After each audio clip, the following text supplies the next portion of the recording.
All right, great. Welcome all to the Divest NY Teachers webinar. My name is Hridesh Singh. I am a freshman at Williams College and a graduate of Brighton High School from Rochester, New York. In addition, I am a part of the New York Youth Climate Leaders, which is a policy-driven organization of youth from across New York State advocating for environmental and economic justice. We have closely worked with the Divest NY Coalition, which is a coalition of grassroots organizations and activists from across the state dedicated to divesting our state's public assets away from the fossil fuel industry. The Divest NY Coalition has primarily been working to get State Comptroller Thomas DiNapoli to divest the state's Common Retirement Fund from fossil fuel holdings. The fund covers most public employees at the state and municipal levels of government.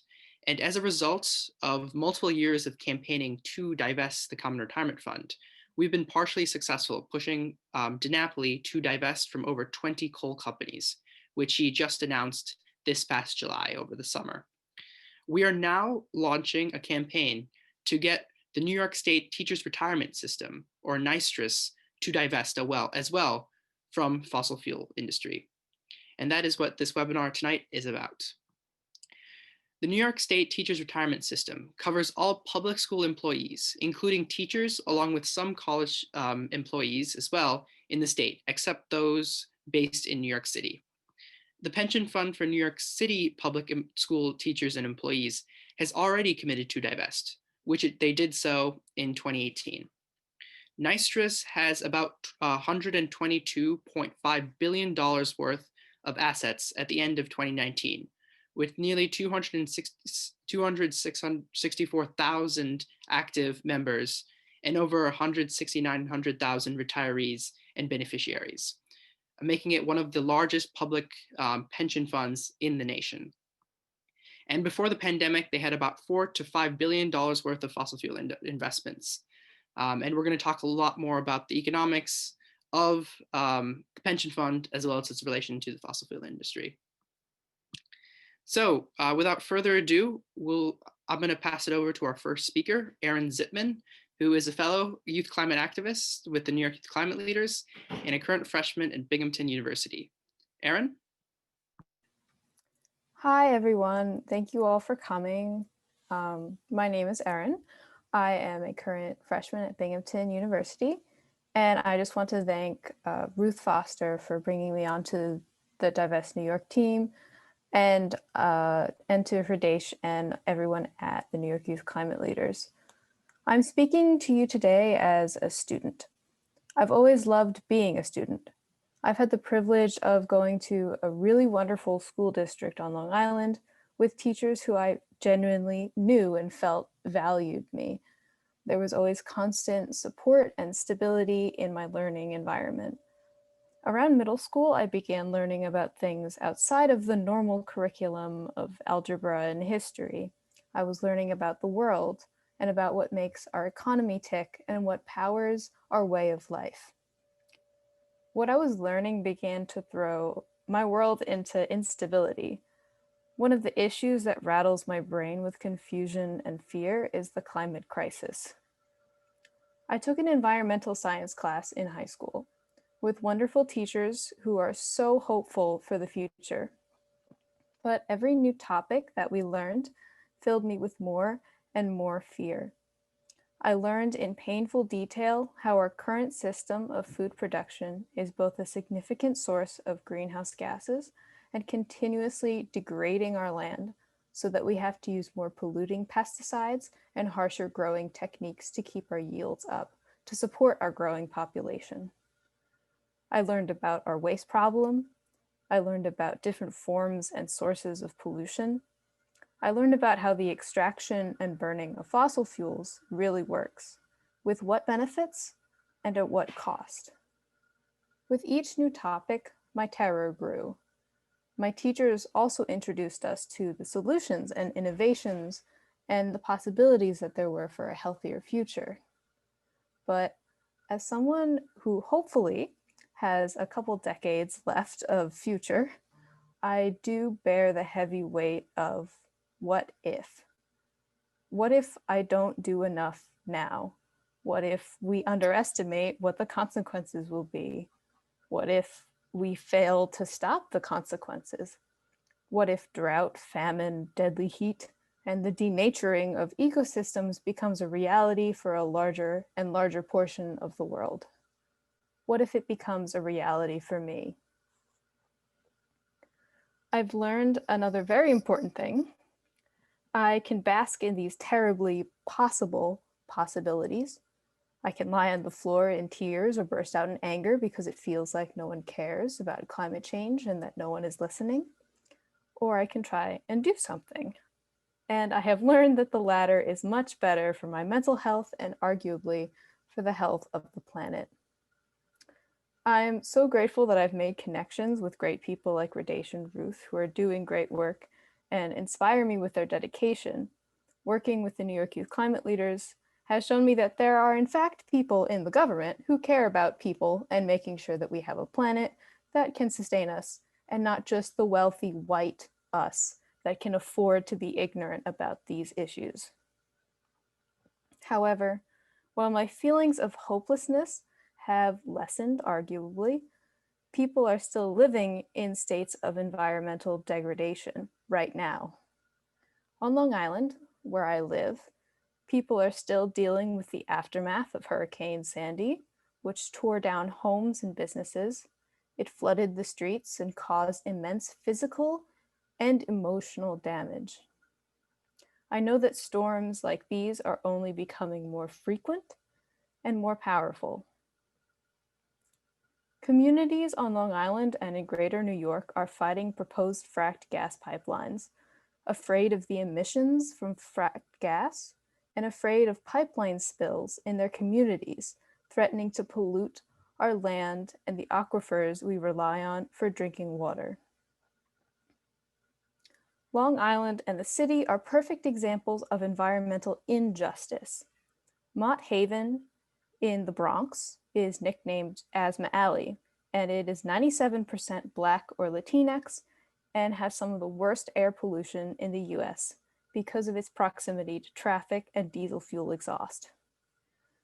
In my own town, the trash is burned in an incinerator between two environmental justice areas, which are areas with majority minority groups or that are significantly low income and therefore have little resources to defend themselves.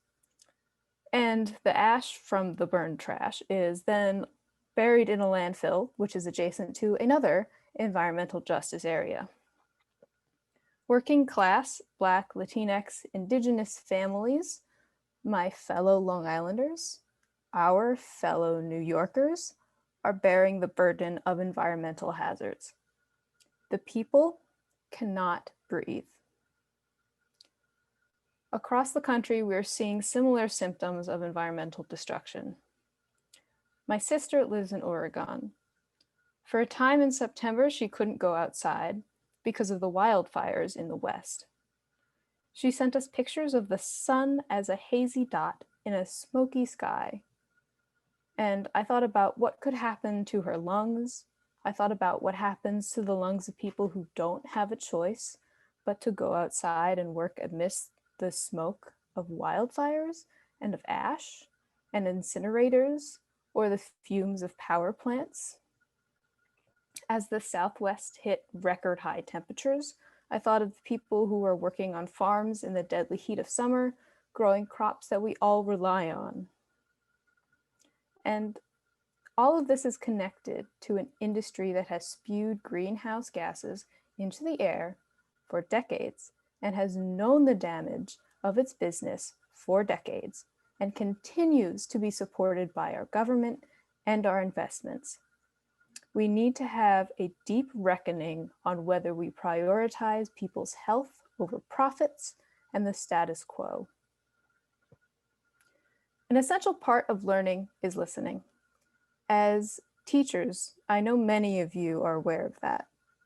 It is necessary to be active and not passive listeners. We need you to listen to the economics.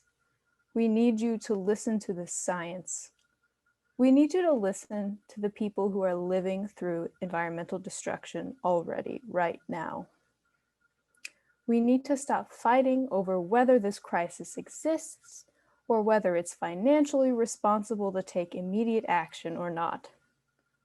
Seeing that the looming destruction, the fallout of food systems, the increasing natural disasters will cost us dearly, both in dollars and in lives, I do not see how it is fiscally or morally responsible to wait to divest. So please, listen to the people living through this, listen to the scientists, the economists, the activists who are telling us that we need to act immediately. Listen to the youth who are watching a livable future disappear before our eyes.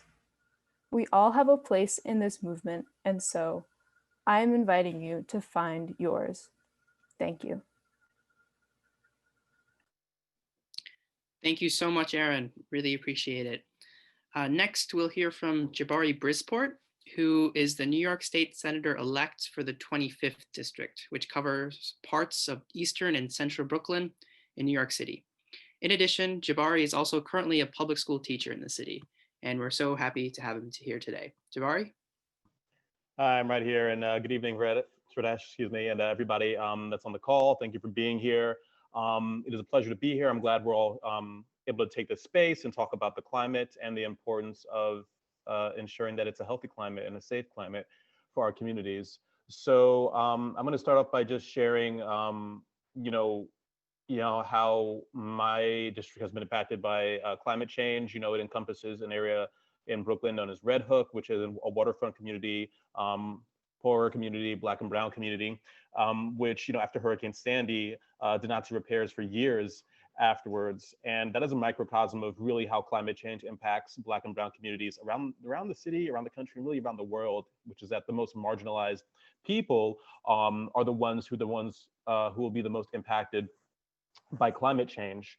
And I also wanted to just talk about, from a teacher's perspective, I think about my students and what their future is going to be every day. I think about how poor climate affects students and affects families and communities. Erin was talking about Asthma Alley.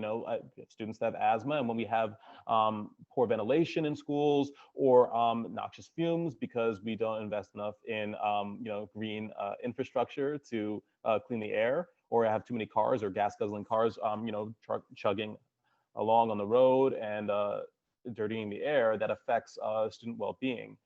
And from a broader perspective, just thinking, our students are our future, and I want to make sure they actually have a future, that by the time they're my age, that New York City is not underwater, or that we don't have the crisis of hundreds of millions of climate refugees looking for a new home because theirs has been destroyed by rising sea levels or forest fires or desertification or all the ravages of climate change. Like, I want to ensure they have a stable, healthy, happy future, and literally have a city to grow up in, because I had a city to grow up in, and future generations should have the same. And I think it's important that we start talking about how we push back against fossil fuel companies, because it is not in their interest to switch over to clean energy. They're making money off of dirty energy and dirty fuels right now, and they want to keep doing that. They have no incentive to stop. And part of the things that we advocated for in my campaign, in my office, is a public takeover of utilities so that we can shift into 100% clean energy, and also fighting for deep investment into clean energy and a Green New Deal for New York State. And it's not just about investing into good things, but divesting from the bad things. So I do know, in New York City, we are in the process of divesting from fossil fuels. So therefore, my union, I'm a public school teacher, the UFT is part of that, our pension fund divesting from fossil fuels. But really, we need all teachers unions to do that across the state and ultimately across the country. It's not until we hit carbon polluters where it hurts them in their pockets that we can start to see some kind of change. So it's a matter of making sure that they do not have our investments to keep on doing what they're doing. And also, honestly, and from another perspective, it is also to protect the pensions of teachers. These investments are not performing even as well anymore as other particular sectors. So there's even less incentive to be investing in dirty energy and carbon pollution. So I'm happy again we're all on the call. It's important to me that we begin to keep having this conversation and begin moving the funding away from dirty energy into clean green energy and a clean green future, not just for teachers, but also for the students' future. Thank you so much, Jabari. Next, we're going to hear from Kathy Hipple, who is a financial analyst at the Institute for Energy Economics and Financial Analysis, or IEEFA. In addition, Kathy is a finance professor of the MBA program for sustainability at Bard College. Kathy? Thank you, Hridesh. Thank you, Jabari. Thank you, Erin. And thank you, Ruth, who organized this, for having me to speak with the teachers. A quick note, I come from a family of educators. Both my parents had PhDs in education, and my grandmother was a school teacher. So I feel like while I'm a financial analyst now, I'm also a professor, and I very much am sympathetic to teachers and the need to have a financially sound pension plan. So I'd like to just focus today on the financials. I think others, especially Bill McKibben, will focus, and Jabari and Erin did a nice job on the beyond financial, the environmental issues, but I'd like to focus specifically on the financials. So if you will bear with me so I can just get up, here we go. Are we able to see this? Yes, okay. So again, I am a financial analyst at the Institute for Energy Economics and Financial Analysis. What is IEEFA? It has produced 200 in-depth reports around fossil fuel and energy projects around the United States. We're a think tank and we are working to support the energy transition to a diverse, vibrant economy. We've also produced reports in Asia and Australia, and also in Canada, Argentina, all over Europe, and South Africa, including a proposed coal plant in Africa.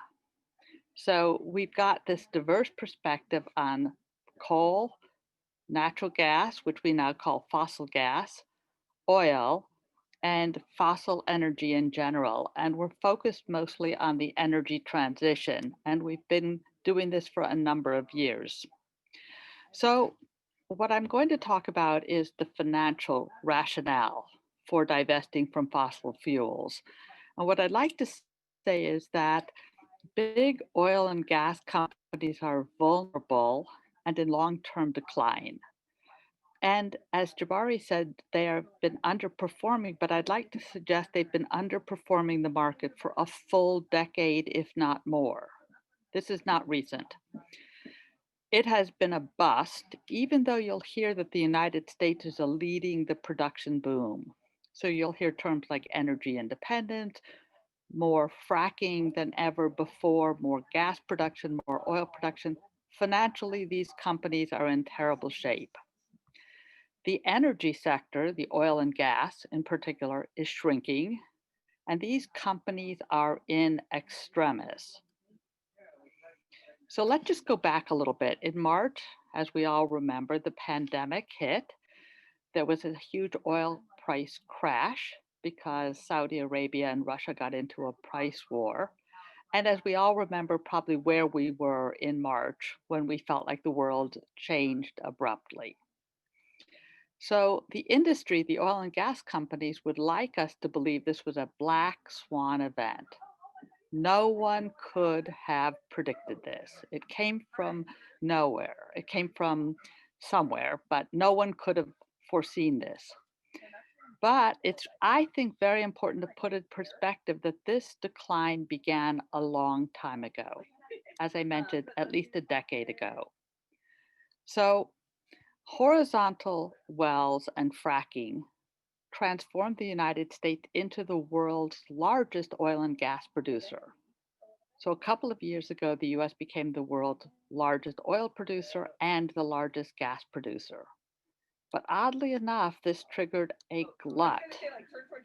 So even though the fracking boom sent the United States gas production to all-time highs and propelled the US to become the world's top oil producer, the oil and gas sector performed terribly in the stock market. So if you look at this today, and this is something many people who I feel like should know this don't necessarily know this. I did this today. So basically, since the beginning of 2014, the Standard & Poor 500, which is a broad basket of all stocks, the biggest companies in the US, has been up 77%, whereas the oil and gas is basically an exchange traded fund called an ETF, was down 67%. And that's since 2014. So another way of looking at this is over the past 10 years, between 2010 and the end of 2019, the energy sector in red here was the bottom performing sector of all sectors in the market. So the S&P had nearly doubled, up 190%.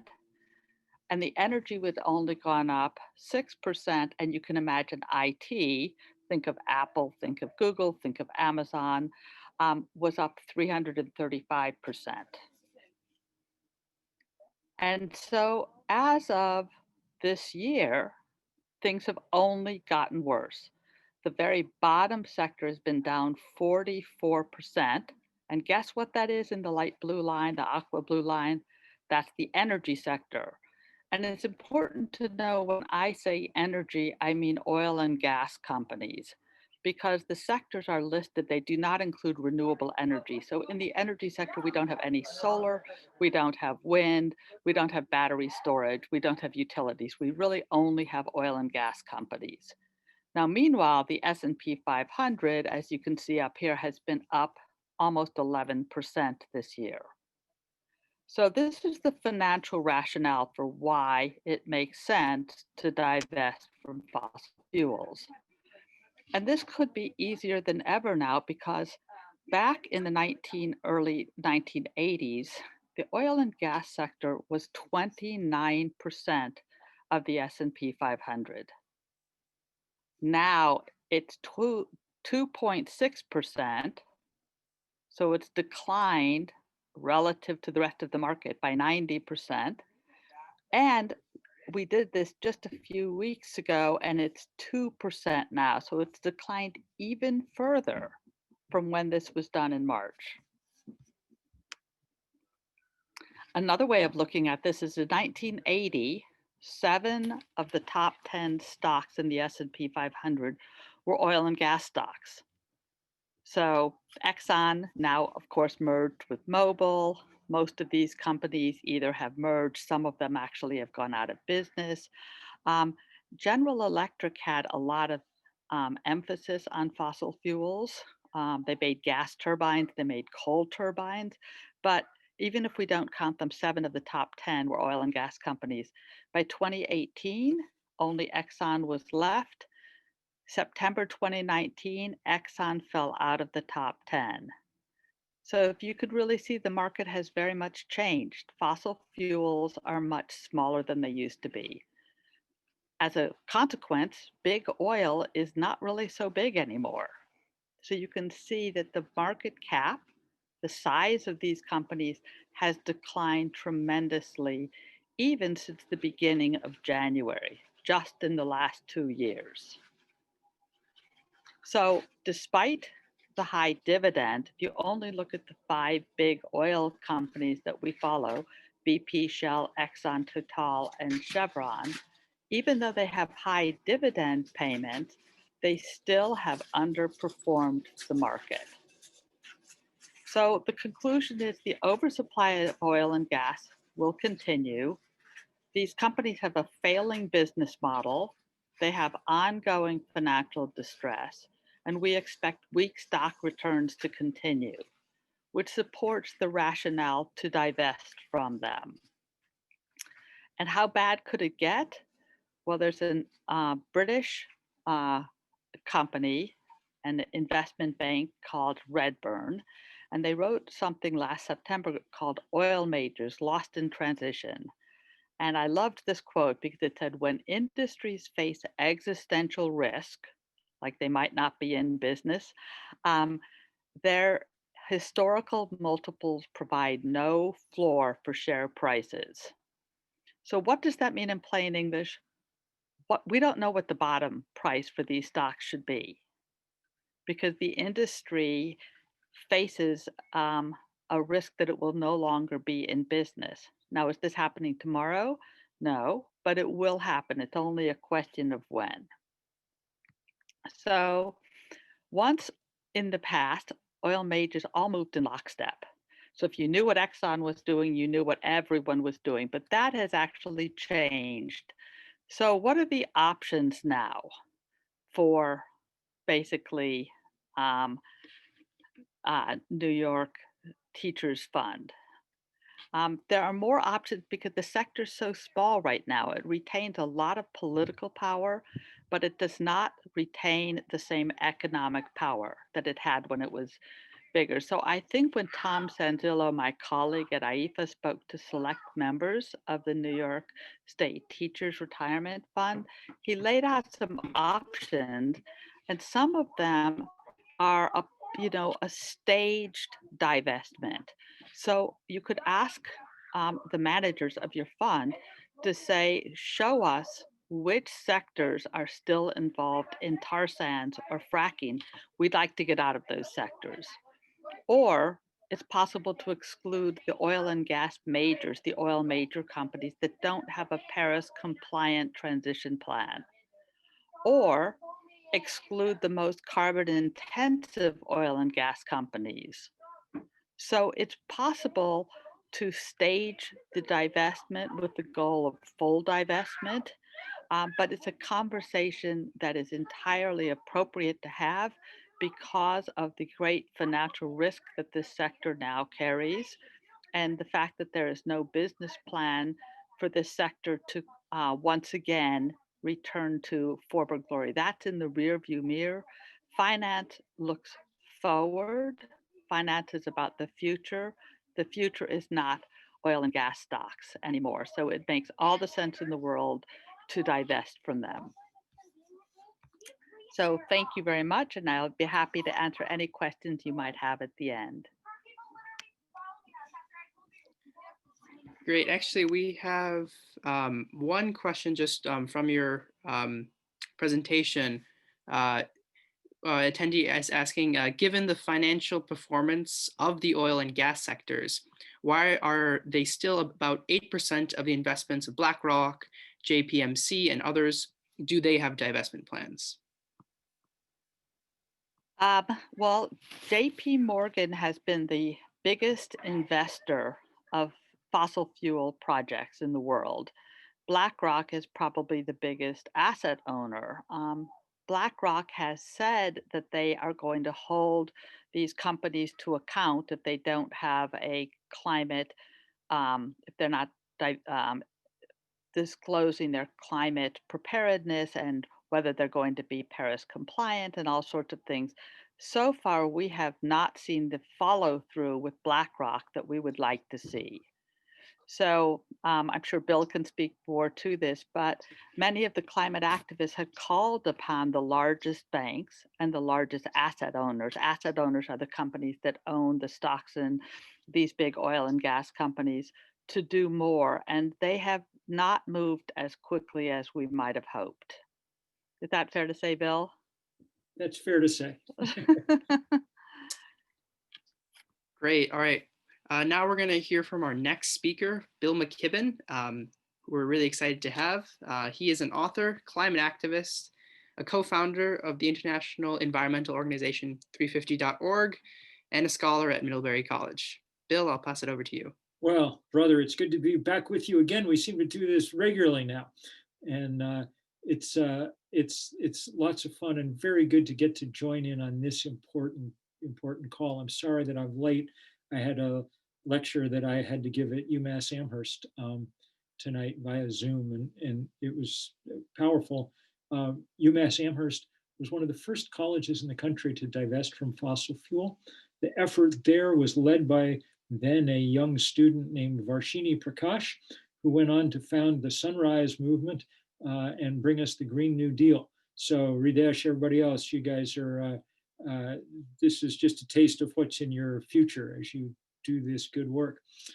I'll just be very brief because I don't know precisely what you've already covered and talked about, but let me just say a couple of things.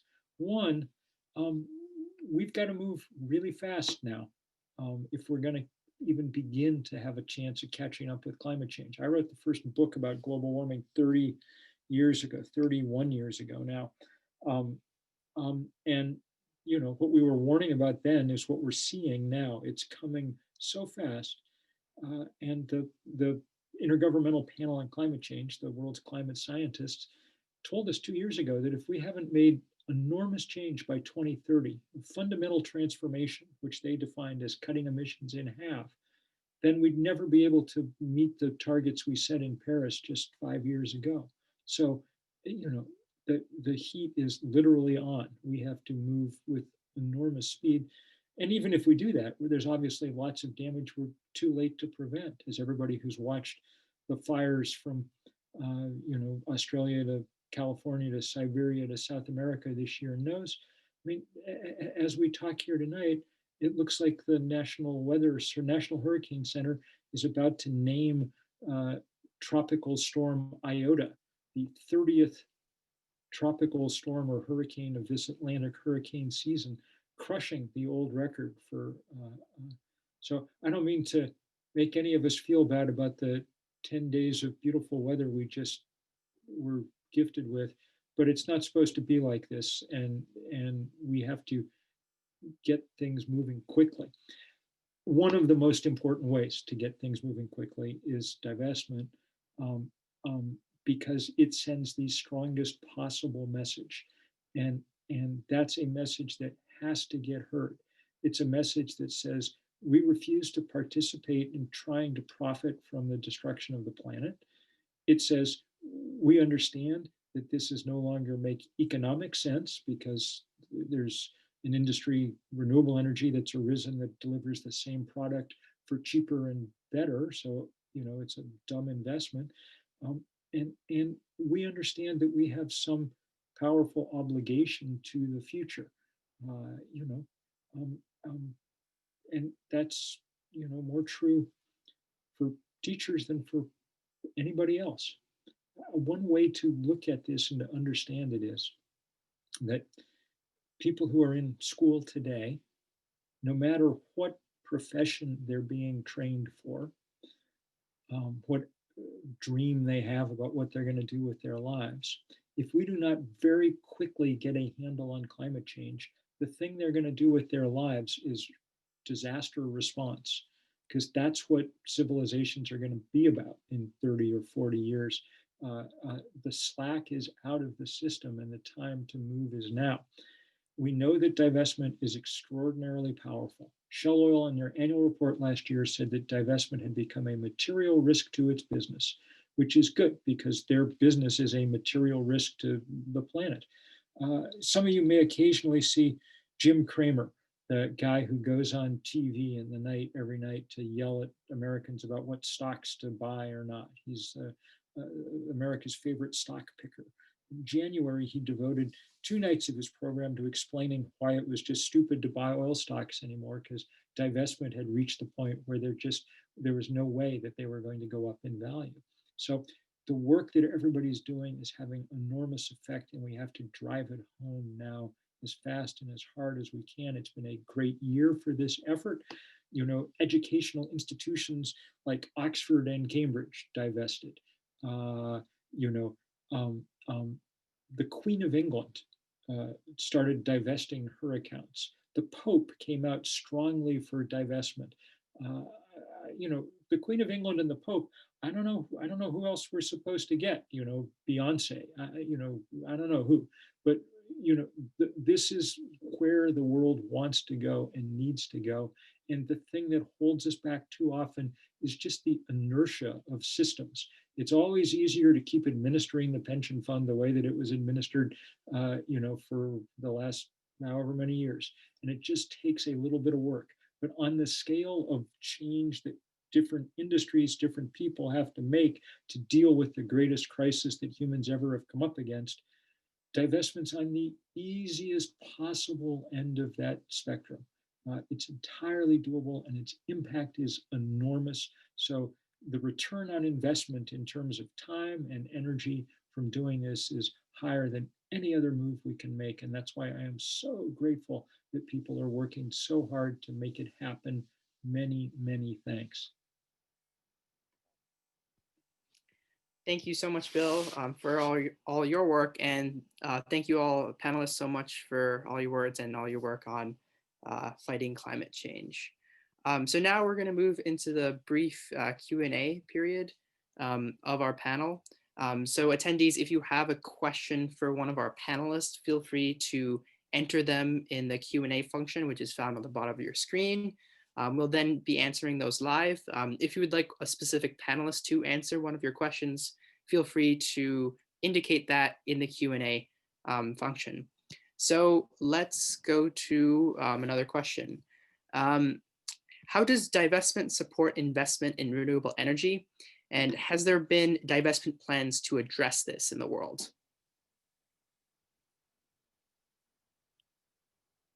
I think, as Bill said, the divestment is a strong signal to the market. It sends a very powerful signal. It also frees up capital to invest in the broad market or to invest specifically in renewable energy. So in that way, it takes money away essentially from looking backward, looking at the fossil fuel sector, to looking forward, either at the whole economy or specifically at renewable energy.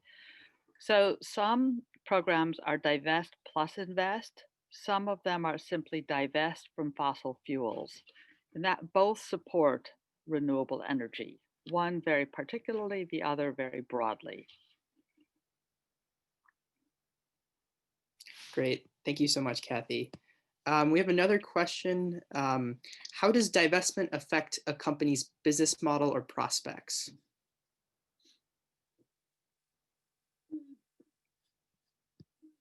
Want me to take a crack at this? Yeah, sure. Go for it, Bill. I mean, I assume we're talking about the company that's being targeted.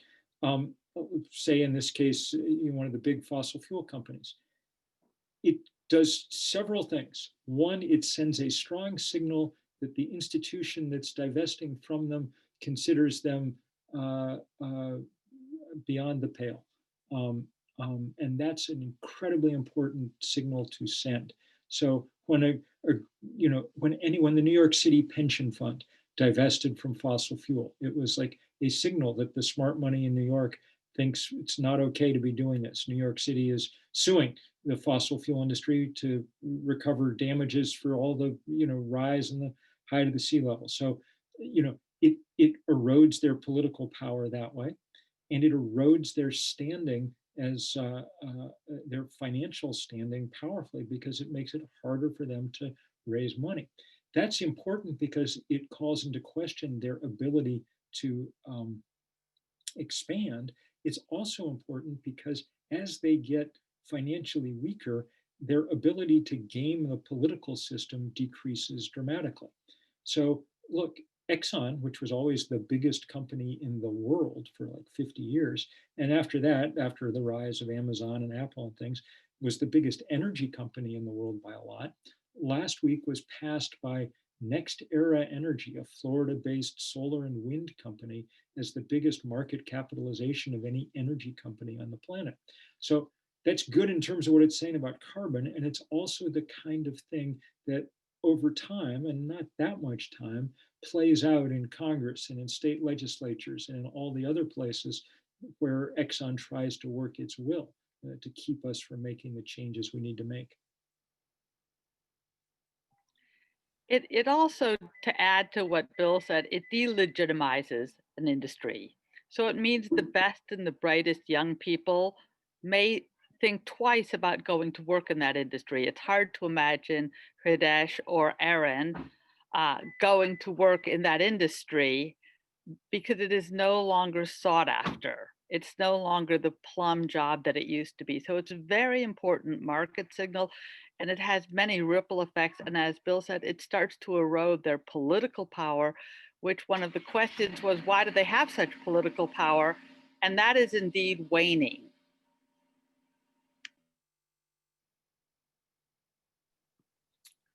Great. Yeah, someone mentions that they were, whenever they talk about divestment, they're frequently confronted by a recent New Yorker article in which it argued that divestment has no effect on stock prices because there will always be people who are willing to buy the stocks. What is the best answer to this assertion? And I don't know if Kathy, you want to take that. Well, if the stocks are the lowest performing, the oil and gas stocks are the lowest performing for the 10 years between 2010 and 2019 and are down 44% this year compared to the rest of the market being up, I think it is impacting the stock price because there are buyers and sellers in the market, and there have been a lot more sellers and buyers are buying something else. So I don't agree with that argument. Just look at the stock market returns, go back to 2010, go back to 2000. There have been a lot more sellers of these stocks than buyers. And that's why the stocks have gone down relative to the broader market, relative to other sectors.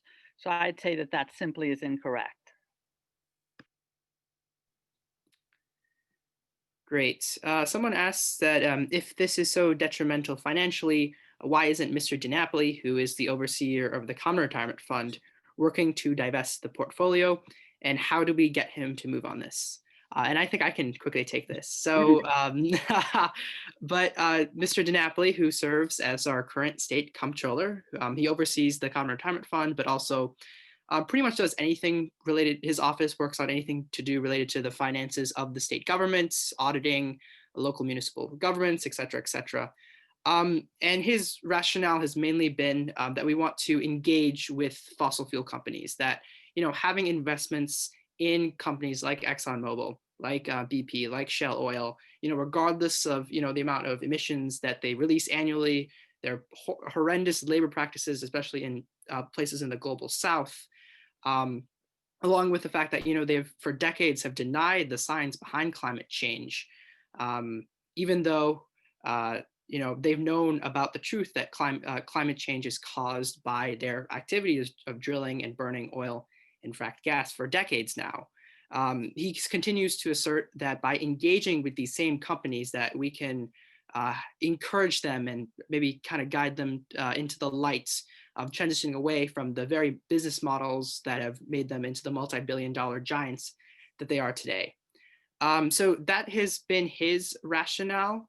Obviously, we fundamentally disagree with that rationale. The fossil fuel industry has been the main villain in the story regarding climate change, and their actions have, tremendously and detrimentally impacted not only the United States but across the world.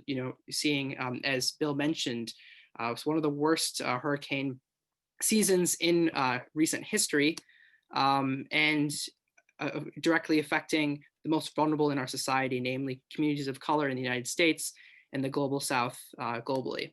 So in order to get him to move on this, you can call his office to encourage him to divest the state pension fund away from the fossil fuel industry.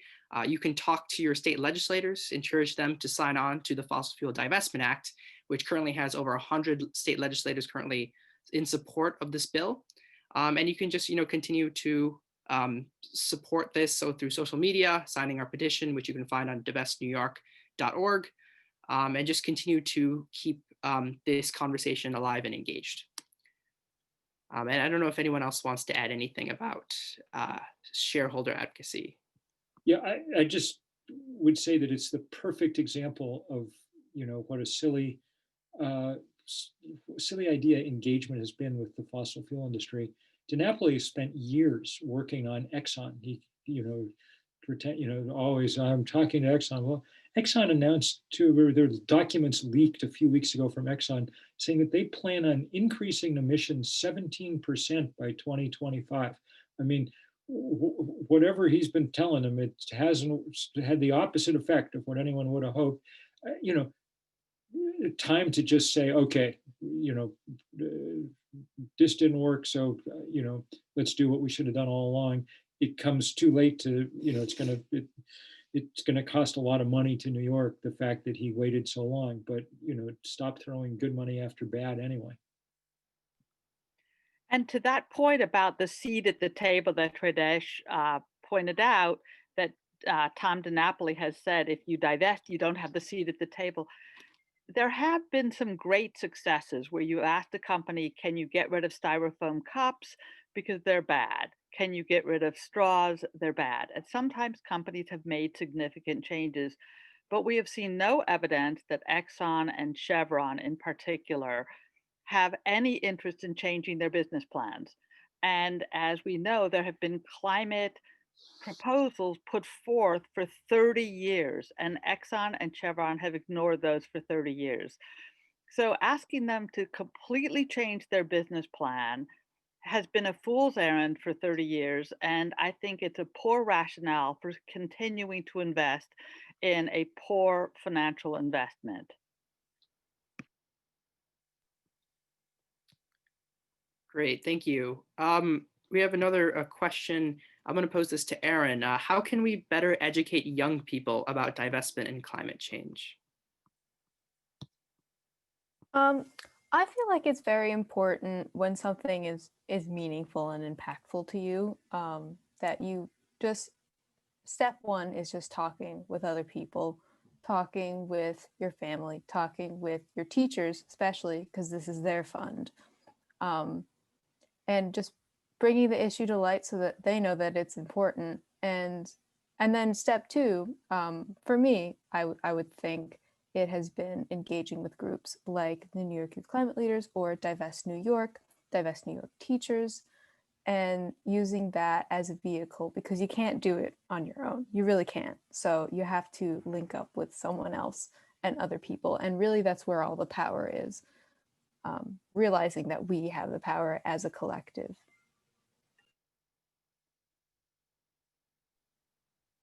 Amen. Great. And yeah, if I don't know if Jabari or Lauren, if you would like to add anything from the perspective of a teacher.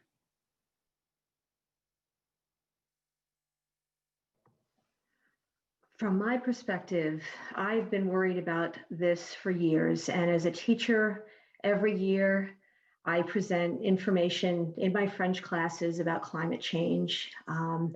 Every year as a delegate to NYST, I present my resolution to divest. I talk to as many people as I can about it. I do letter writing with Sierra Club and 350.org and phone calls, and try to just talk to as many people as I can about it.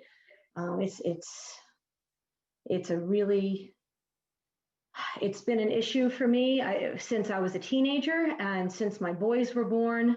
It's struck fear into my heart. And so anything I can do to present it to my students, to present it to people in my world, I just spread the word.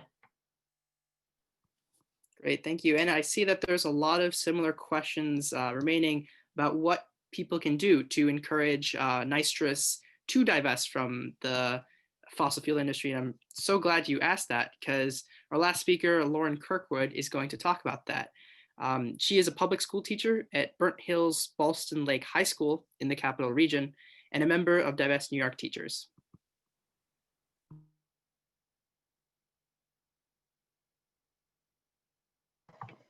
There we go. I think I'm unmuted now. Great. So if we could bring those slides up too, because we've got specifics that you can do. What NYST members can do is first, but actually any of you can do this. If you want to pass this resolution on to a teacher to bring it to their union leadership, you can do that.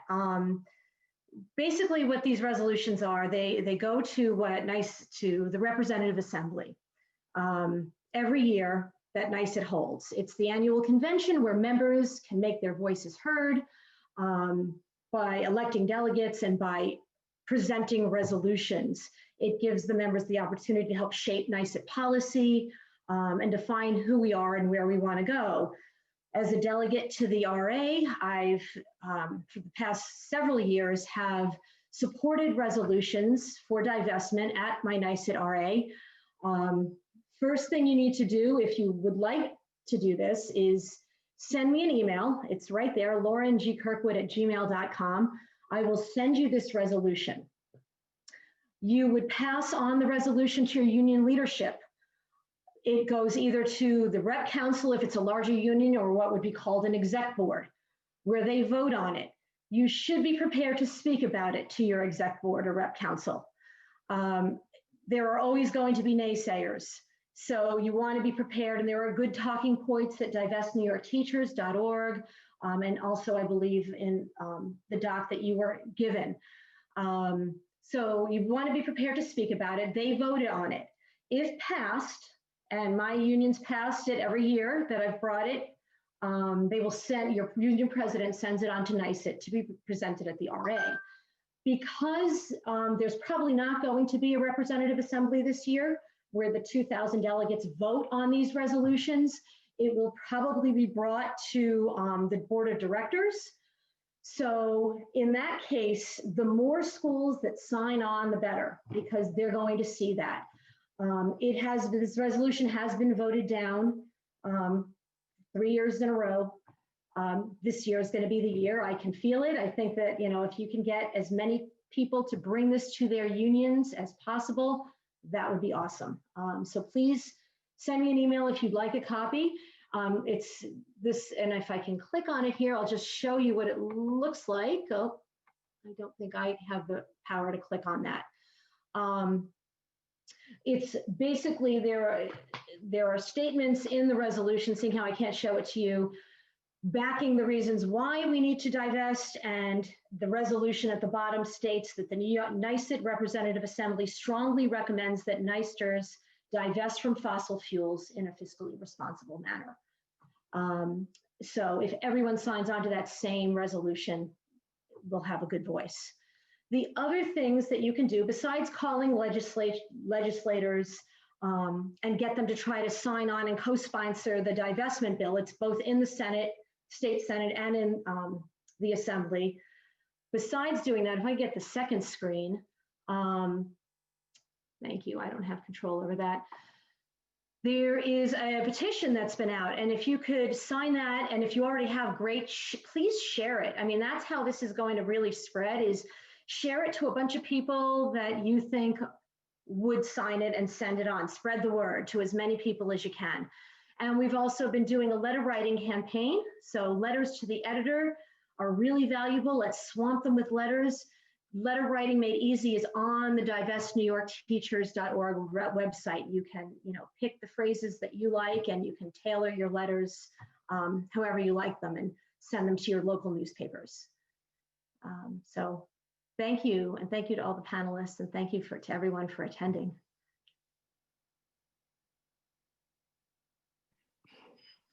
Well, thank you all so much. Again, I actually just put in a toolkit that shows how you can help support this effort.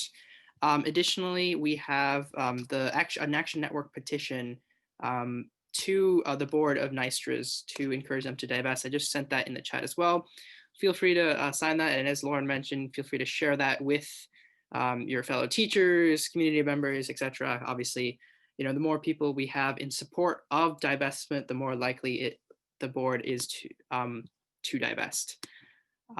Once again, thank you all so much, panelists. We really appreciate your taking an hour out of your busy schedules to present today, and really appreciate all the work that you've done in your respective fields in the fight for justice. Obviously, the struggle continues. And thank you, attendees, all for so much for joining us. And once again, in order to get involved, feel free to click those 2 links, and you can get involved in this effort to divest the Teachers Retirement Fund away from fossil fuels. Thank you, everyone.